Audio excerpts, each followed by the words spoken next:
Welcome to Shift, the college admissions ACT, SAT, and CLT podcast for a changing world. I'm Tyler, the founder of Achievable, and if you're a parent trying to help your student prepare for the ACT, SAT, or CLT without the stress, sales pressure, or a four-figure price tag of a tutoring service, then Achievable is a really good option for you. Our courses help students study smarter, stay motivated, and actually retain what they learn, all in a flexible format that fits real family schedules. You can try Achievable for free by going to achievable.me, and you can try any of our courses there. If you like them, be sure to use the code podcast to save 10%. Now, let's get started. Today, we've got Jill Shulman, author of the book College Essay Confidence, among others. Jill, I'd love if you could introduce yourself. Thanks for having me today, Tyler. I have been a college essay and application coach for decades. And before that, I taught writing in colleges. So I have a depth of experience with teaching, but I have kind of this trifecta of knowledge, which is teaching, and I'm a writer, and I worked in college admissions as an evaluator. And finally, I'm a parent, and so I try to approach college admissions with so much empathy to lower the stress for parents and students alike. I wrote College Admissions Cracked for Parents to help them with that.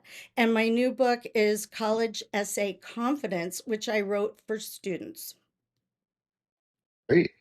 Yeah, so really excited to learn more of just about de-stressing what is probably a stressful process for everybody. I mean, my aunt just went through this with her daughter who just got into college, and you know, it's a little bit of like there's the stress of the actual process itself. There's the stress of, this is so important. It's going to make such a big difference in my child's life, and then that's all kind of blended in with the stress of like, well, but my child won't listen to me. Like I know, it's not rocket science that they need to do some like these things, like they need to work on their SAT scores, or they need to, work on their essay more, or whatever it is. But, this my child is now, 16 or 17 and doesn't listen to me all the time. And they don't really see, they don't see the process as important as I do. So now what, right? Like there, it's a really, I can understand why it's a really stressful time for parents. So I'm curious then, to start this conversation off, like how do you want to frame the college admissions process in general? Because I think that the framing of it being really stressful and high stakes and also nebulous and kind of hard to understand or vague is pretty common. So, how would you recommend families look at this process differently? Count the ways. Okay. So the first one I want to talk about is perspective. There's so much media coverage about, maybe 80 schools, including all the many rankings. And people feel like they are doing the most important thing in their life. But for a student, it's just the first big decision on hopefully what will be a long, fruitful life. They got to decide careers later, who partners, who they're going to spend the rest of their lives with. All these things that are so, so important. College is the next big step in their lives, but it's not the last one. For parents, I would say that that 16 or 17-year-old who won't listen to you, if you have that, it kind of means that you've done a good job parenting. Your Mm. kid is separating from you and starting to set boundaries, which isn't fun. And you're not used to it because you're used to being the one that has set the boundaries all along. But this is a moment where you should trust in your own parenting and try to let your child take the lead as much as possible, as hard as it is. It will help your relationship. And for students who complain a lot to me about their parents who are super involved, I tell them, please try to be compassionate to your poor parents who really, really want the rest of the world to see how amazing you are. And Mhm. it's not your college essay or your application that they are, this focus on that is really about love. So if Mhm. you can coat your plea for independence with a little sugar and tell your parents, you have done such an amazing job at parenting me that at this moment in time, you've raised an independent child. And so I need to do this on my own, and I'd appreciate it if you would let me try. These Mhm. kinds of relationship saving approaches include empathy, and then you can really get into the head of the parent to the child or the child to the parent. So perspective is a huge part of it. For parents, letting your child take the lead. For students, taking the lead on your own future and your own life. This this whole process, I don't know when it became such a process, Tyler, instead of something that was more meaningful and just a next step. But this whole process actually does have moments of meaning if you can step back and keep your sense of humor about how Mhm. crazy it's all become, and think of the rankings as one of many guides if you use them at all.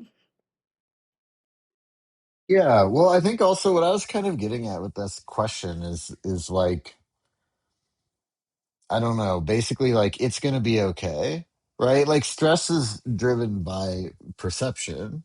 Yeah. And I think a lot of that perception is, if my kid doesn't get this right, like their life is going to be significantly worse, right? Yes. And I would actually say that's probably not true. I mean, there's probably many there are many, many people who have done great things who went to like not, a top 50 school, right? Like they just went to like matter.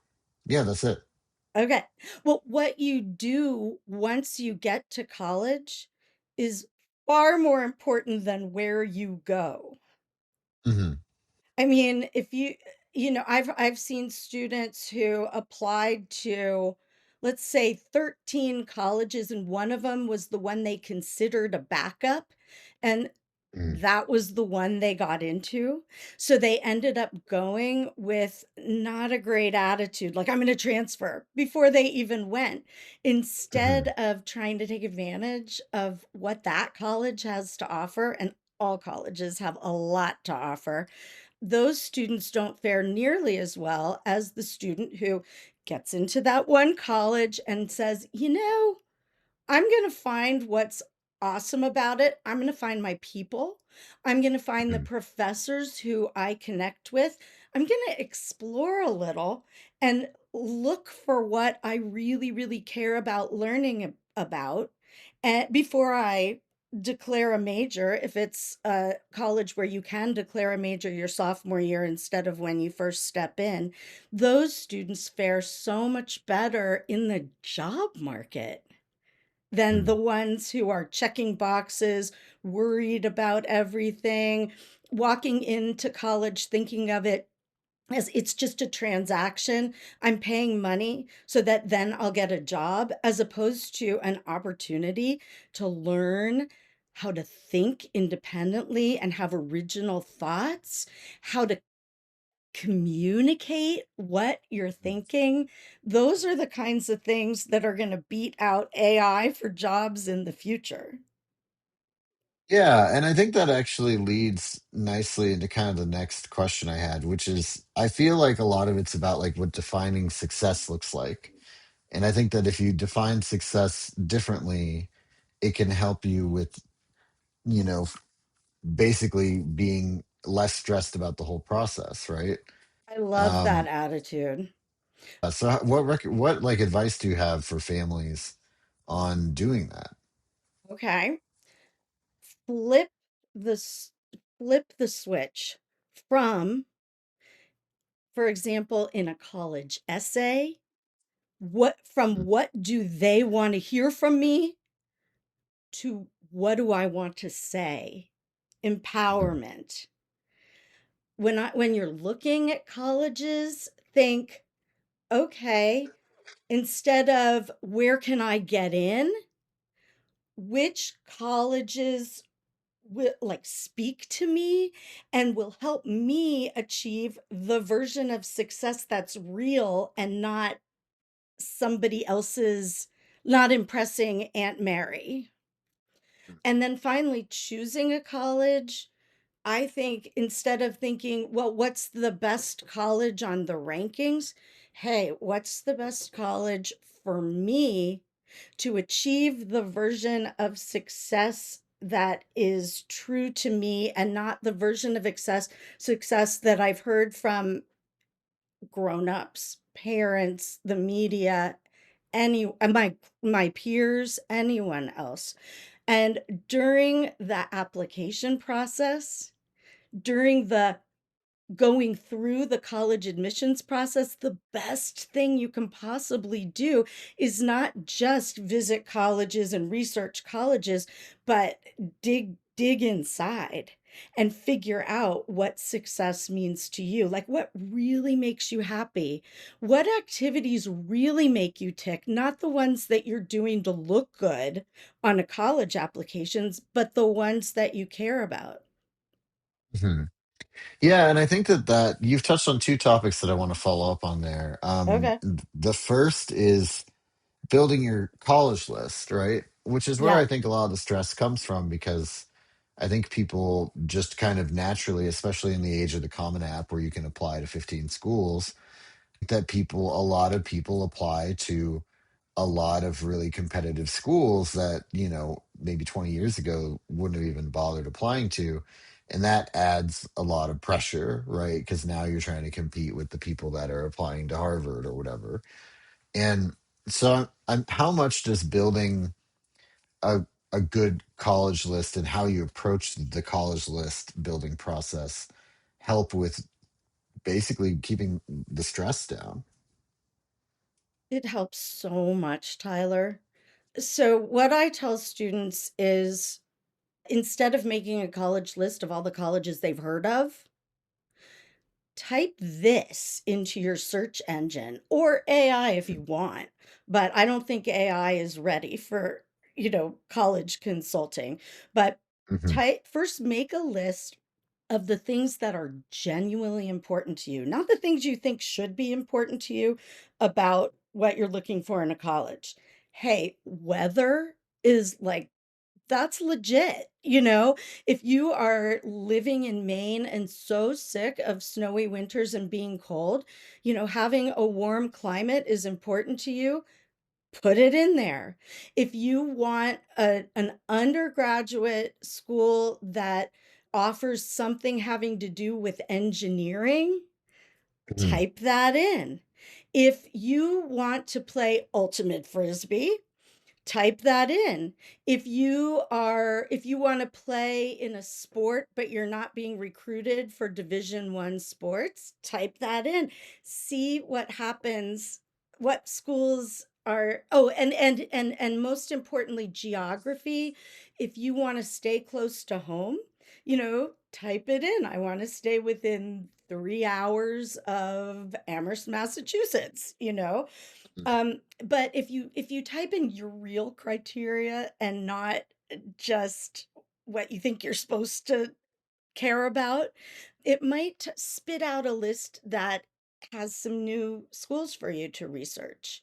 So I guess keeping that empowerment alive, keeping it important, I'm important, not just where I can get in and who will accept me, but this is my future and I'm going to own it. That's a great place to begin.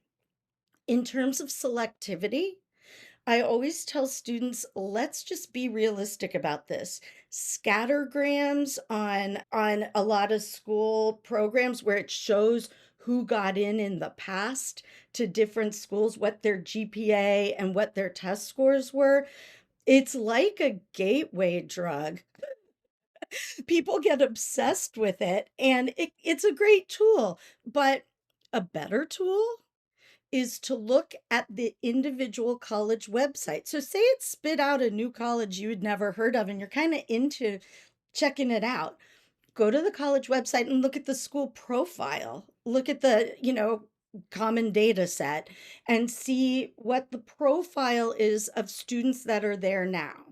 Sure, it'll be, a little bit outdated, and yes, it'll be the students who are there, not necessarily all the ones that got admitted.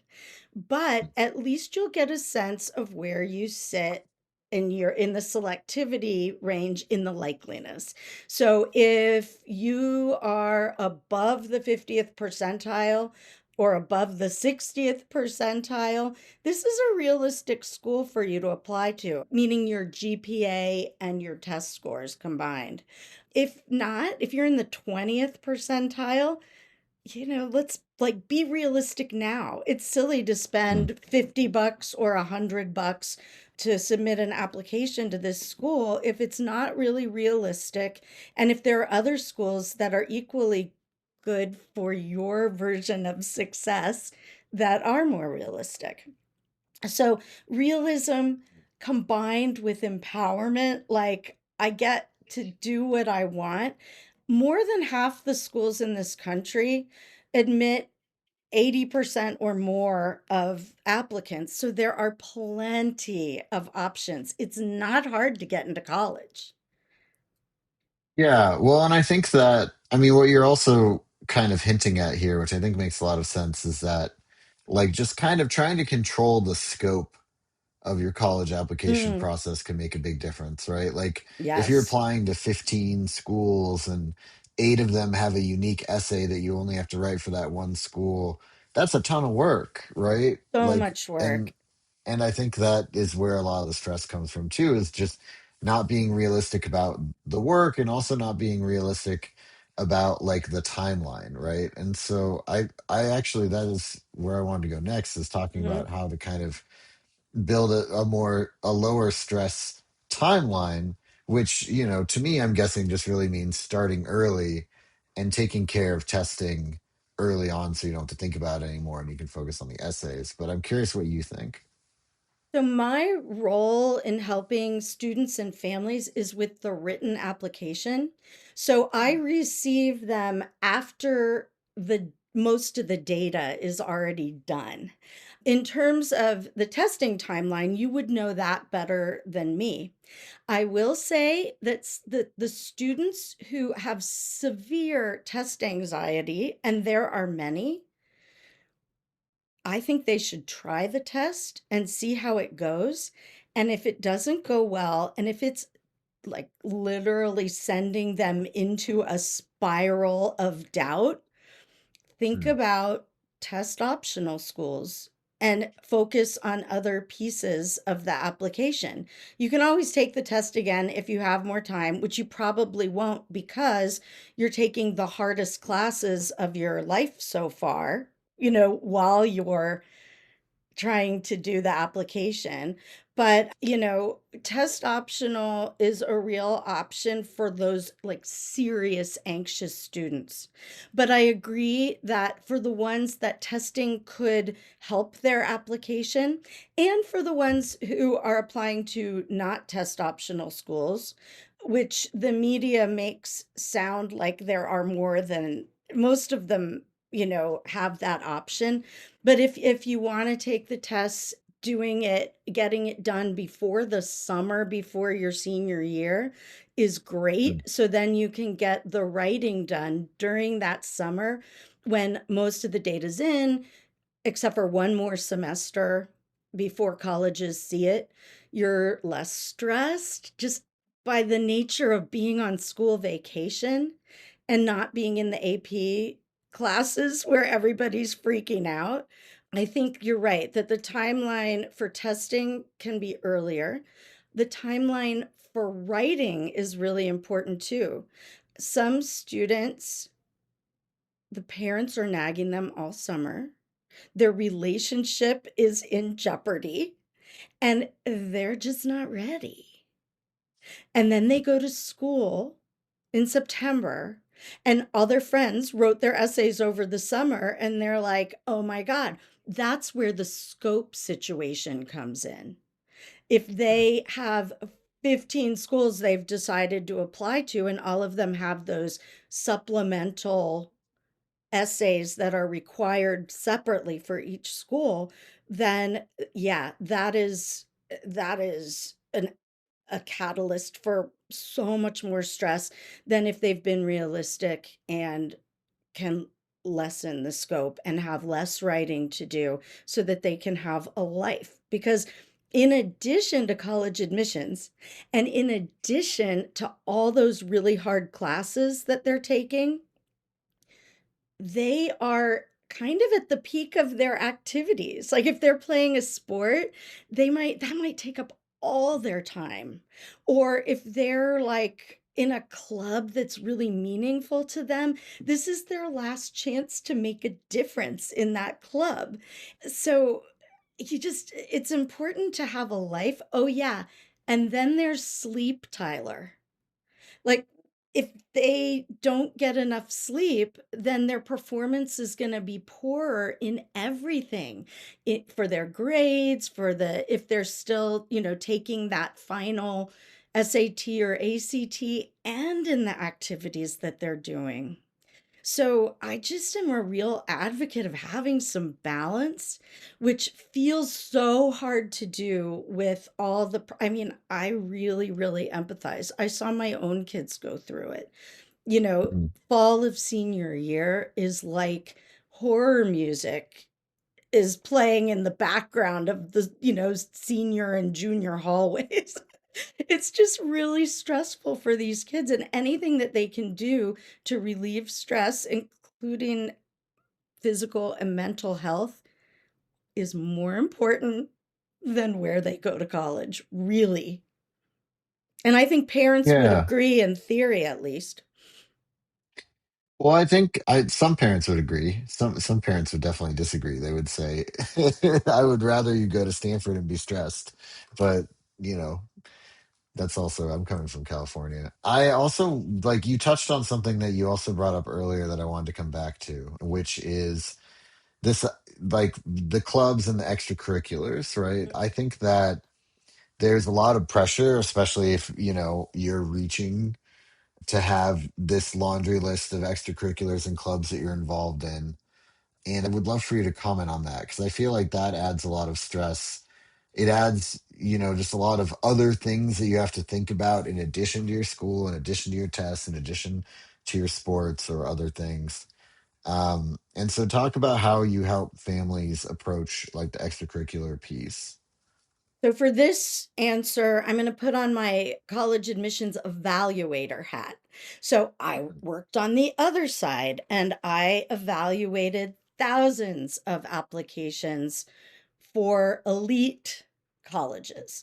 And I think my answer will like de-escalate stress right away for anyone who's listening.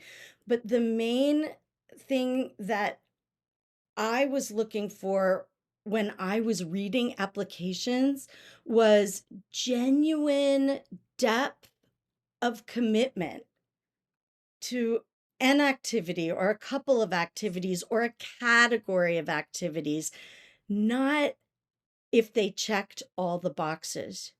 If students, now I was working at a highly selective college for most of that time, and many students looked alike. They had Mhm. checked all those extracurricular boxes. They had gotten wonderful grades and very high test scores. They might have taken the test 4 times. And the comment that I would make to the committee is this student is well rounded excellence Mhm. and they have the capacity to succeed at this college. I'm not seeing where yet from this application. The students who have gotten really involved with a couple of activities, I'll use my son as an example. That's an easy one. He was a rock climber. He joined the rock gym, which had nothing to do with the school, and spent tons of time there. He also was just deeply into the outdoors. And so he was what they call in the admissions office pointy. As opposed to well rounded excellence, he wasn't involved with every club in the school, but he had a thing. He wanted to be outside and he wanted to be connecting with students, and he coached at the climbing gym, and he like led expeditions in like wildlife tracking. He was just deep in there. He followed his bliss, and he stood out, not because he wrote the most brilliant essay, not because he had perfect grades, but because when the evaluator, like if I were the evaluator, I'd be like, "Oh yeah, I could see him in the outing club." And yes, the environmental science professors would love to have him in class.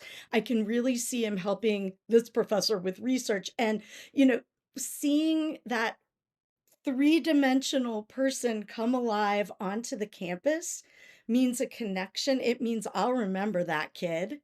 I'll make a connection with them, and that's when I'll fight for them in committees. So my advice is always earlier in high school, let your kid follow their bliss.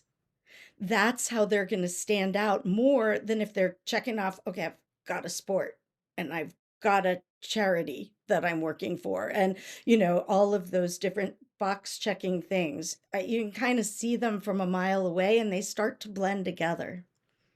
How am I doing with Yeah. answering your question? Yeah, no, I thought that was great. And it led me to another question, which is just like what advice do you have for parents navigating, the dynamic with their child while their child is going through the college admissions process and how they can make it less stressful for both of them? So I want parents to realize this: they should feel no shame about how stressed out they are, and things that they feel like a lot of parents come to me and say, "I'm behind and I've done everything wrong." And you can't really do it wrong. So I just, shame is just such a big feeling that parents have. To give their child less stress, if they can like bite their tongue until it bleeds as much as possible and not bring up college at every corner, boy, will that help the kid. Because, when you talk about college all the time, that puts so much stress on the child without you meaning to. You have Mm. the best intentions in the world. Instead of saying, "Here's what you should do," or "You've got to do this," how can I help? I'm here to help. And what would help you the most? Like, have that conversation and then really listen to the child and give them the kind of help that they need. I think of it, and like the essay is a perfect example with parents with the best of intentions. They walk in when the child is really excited about their essay and wants to show it to their parents, and their parents take a red pen to it and sterilize the teenage voice right out of it, trying to make it what they see as perfect. Mhm. So the essay is a perfect example of parents stepping back and before they read that essay say, what kind of feedback do you want? Where are Mhm. you in the writing of this essay? Do you want me just to proofread it? Do you want me to tell you opportunities that you've missed to bring up some other stuff? That way, the student has the power, and it's their life that we're all trying to help plan. Yeah, I think that's all really good advice. I mean, I think that you're also talking about kind of like manage, like parents as the adults, they do have to be the adult in the room, right? Or you Mhm. should be, and if you're not, that's the problem. And they have to be like helping kind of manage their child's emotions. And there's a lot of emotions for the children, like the applicant, whatever you want to call it, because they also are getting all this stress from all the directions. They're also having grandma and grandpa ask them what colleges they're applying to, and they've have all their friends and they're asking talking about it. And so how, and also there's this like fear, when you get rejected for a college from a college, no matter how much of a reach it was, it still stings, right? And so It's how do you, horrible. so as a parent, how do you help your child through those things? Well, the first thing to do is before your child applies anywhere, if your child's already applied and you're listening to this, before they get the notifications back, tell your kid how proud you are of them. Pulling an application together takes so many steps, and this is for like undeveloped brains to do. They're Mm, not fully developed yet, and here they are getting teacher recommendations, taking, planning tests, college visits, narrowing down their list, writing these essays. It's a huge undertaking. I would mhm, say that's the thing that I felt most proud of my kids is that they like pulled it all together and hit this deadline. It's no small task. And so I think if parents take the focus away from rejections and acceptances of notifications that at some point are out of the student's control and into the place where the students did have control and succeeded, I think that mhm, goes a long way. And your child might roll their eyes at you, or they might not respond in with a big hug, but mhm, they're listening. They're listening and they care a lot what their parents think of them. So for mm. parents, I would say that's a first step in like showing your kid I'm there for you, and the acceptance rejection part doesn't matter. After they get the notification, if it is a denial, the worst thing a parent can do is start speculating why. Oh, well, that's because this year they didn't take anyone from your school, or that's because you quit soccer sophomore year, or it's just so random. You don't know why the denial happened. It very well could Yeah, have something to do with institutional priorities that year and nothing to do with your kid. So if you can help move your kid past, okay, this happened and this happened, let's get excited about your options and let's really explore them, keeping a positive mindset, even though that they're mourning that loss, can be very helpful. Otherwise, the yeah. message that they're giving them is, I'm disappointed in you. That's what the kid hears, even though it's not true. Yeah, well, and I also think that sometimes parents use it as a way, oh, well, I told you you needed to, do better on the SAT and you never studied and this is the consequences. It's not really the time for that. It's not the time for that. And it's not a consequence if you've got schools to choose among.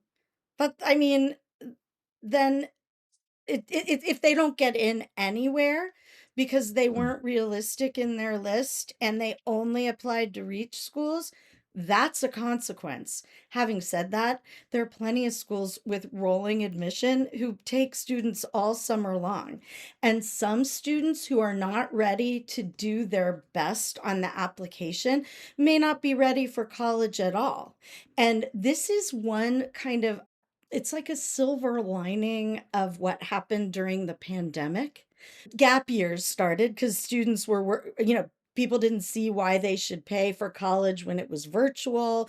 And so students started taking gap years and it became more of an accepted thing. And students started rethinking, hold up, I'm maybe a trade is better for me, or maybe starting at community college and saving a ton of money and then transferring to a 4-year school later is the better option for me. So the only consequence really is disappointing their parents. Right. Which, I mean, to go back to, I think this is a good way to kind of loop it back to what we were talking about at the beginning, right? Which is like the Mhm. best way to have a stress-free college admissions process is to start with the context and the overall goals. I think that, trying to really anchor it in what really matters, right? Not just a logo you can put on the back of your car because your kid's going to some school, but like what's really a fit for them, I think can really just align the whole process in a much better way that has less stress. I agree 100%. Yeah. Well, that's the end of my questions. Do you have anything else that you want to say kind of as we wrap things up here? I just want people to feel empowered throughout the entire process. And I feel like in the end, the colleges want you. And so you have a lot of power in what happens to you next if you're a student. And I do want to say that college admission evaluators are like, I mean, I was one, and they're like me. They're mostly, I mean, the people who, studied certain, I mean, there are a lot of humanities majors. There are a lot of people who are very outgoing because you're meeting with people and you really enjoy connecting with people. And the evaluators are hoping to find you, not Mhm. weed you out. So when Mhm. you're thinking about what you want to do in your high school career and what you want to do next and how you want to present yourself in your application, just know that somebody's out there wanting to read your application and connect with you and like you and admit you rather than weed you out. Right. Exactly. Well, thank you so much. This has been Shift, a college admissions podcast for a changing world, hosted by Tyler from Achievable with Jill Shulman, who has the new book, College Essay Confidence, on Amazon. And you can get a free trial of Achievable's ACT and SAT and CLT courses by going to achievable.me.